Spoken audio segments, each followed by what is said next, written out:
دەستمان کردو بە ئەنجامدانی ئەم پرۆژەیە بە پاڵپشتی دارایی ڕێکخراوی UPP ئیتالی و ڕێکخراوی مەسەلە لە چوارچێوەی پرۆژەی تەتویر پەرپێدانی توانای ڕێکخراوەکانی کۆمەڵگەی مەدەنی و لە زمانی ئەم پرۆژەیە ئێمە ئەمڕۆ یەکێک لە وەرکشۆپەکانمان پێشکەشەکەین سەبارەت بە توندوتیژی لەسەر بنەمای جێندەر و هاوسەرگیری پێشوەختە وەکو ئاگادارین ئێستا هاوسەرگیری پێشوەختە ڕوو لە هەڵکشانە. پرۆژەکەمان دوو قۆناغ لەخۆ ئەگرێ، قۆناغی یەکەم 3 مانگ، قۆناغی دوم بۆ ماوەی 3 مانگ لە 1/6/2022 دەستی پێکردووە هەتاوەکو 30/11/2022 بەردەوام ئەبێت.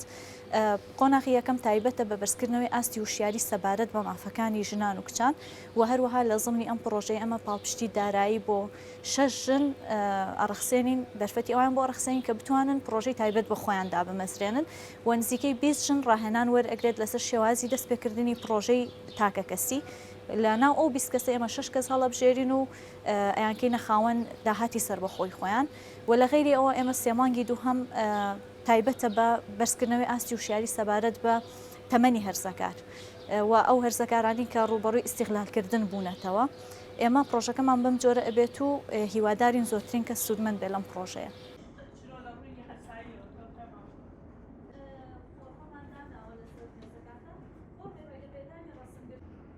سەرنجمان ڕاکێشێت دیاردەیەکی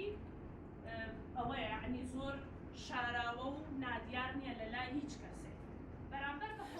دیارە ئەم سیمینارە لە چوارچێوەی پرۆژەیەکی ڕێکخراوی لانەی مناڵانی کوردستانە بۆ هۆشیاری لەبارەی ئەو تونوتیژیانە کە ئێستا لە کۆمەڵگایە هەن. دیار لە سیمینارەکە باس لە تونوتیژی وە جۆرەکانێکرێ ڕاستە ئەڵێن باوی سیمینار و کۆڕ و وەرکشۆپ نەماوە لەبارەی هۆشداریدان، بەڵام بەداخەوە لەبەر ئەوەی کە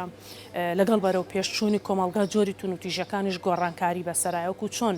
ئامێرەکانمان ئەبدەیتی نوێی بۆیەت ئەبدەیتی نوێی تونوتیژیەت کە ئەمەوامان لێکا بەردەوام لە کۆمەڵگا هۆشداری بین لەسەر و تونوتیژیانە کە بەرامبەر بە ژنان و کچانەکرێ وەکوەوەی کە ڕۆژێ ڕابردوو بینیمان لە دادگای سلێمانی بۆ نمونە هێرشەکرێتە سەر ژنان ژن ڕوو لە دادگانەکە بۆ کوێ بچێ ینی بەڕاستی ئەمانە پێویست لە هۆشداریان لەبارەوە بدرێ و بابەتێتر کە زۆر بە گرنگیەوە قسەی لەسەرەکەین زەواجی پێشوەختی و ڕێکخراوەکە بۆ خۆی دەستنیشانی کردووە کار لەسەر زەواجی پێشوەختە بکرێ لەبەر ئەوە بووەتە دیاردە هۆکاری بە دیاردەبوونەکەشی دیارە لە دەرەوەی دادگاکان مارە بڕین هەیە و پشتبەستنە بە ئەوانەی کە مارە بڕن لە دەرەوەی دادگا کە ئامارێکی UNFPA بڵاو بۆتەوە دوێنێ کە لە چوارچێوەی کۆنفرانسێکە ئەو پێی گەیشتووە کە لە 125 لە عێراقا مارە بڕی یان زەواجی پێشوەختە هەیە و لە 122 لە هەرێمی کوردستانی ڕێژەکەی هەرێمی کوردستانیش زۆر کەمتر نییە لە عێراق. گرنگە بە هەمووان کاری لەسەر بکەین و هەمومان هۆشداری بین لەو بارەیەوە و زیانەکانی زەواج پێشوەختە بەڕاستی بخەینە ڕوو کە ئەمانە بابەت گەلێکن ئەکرێ بەردەوام کاریان لەسەر بکرێت. جۆرەکانی تونوتیژی دیارە بەپێ ئەو تەصنیفاتی من کردومە ئەنواع تونوتیژی هەیە تازەترینیان لە بواری ڕۆشنبیریە یعنی لە FA ڕۆشنبیری تونوتیژی بەرامبەرەکرێ لە بواری پەروەردەیی بەشێکی تونوتیژیەکانە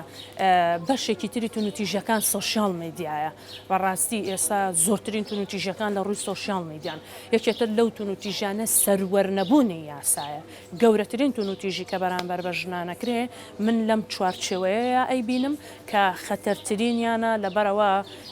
ڕۆژانە ئەبیستین کە ژنان و کچان ئەگەر یاسا سەروەربێ ناکرێ مەسەلەن بۆ نمونە جێگیری سەرۆکی حکوومەت بەردەوام قساکە ئاخر تاکە کەسێک نابێ بە نەژدە بۆ وڵاتێ لەبەرەوە ئەبێ کارەکان گشتگیر بن ئەگەر یاسا سەروەر بواە هەموو جارە پەیوەندی بە جێگیری سەرۆکی حکوومەتەوە ناکرا و نایە هاتە سەرخەت لەبەرەوە بێ یاسا سەروەر بێت وڵاتێ بە تاکە نەفەرێ بەڕێوە نابرێت.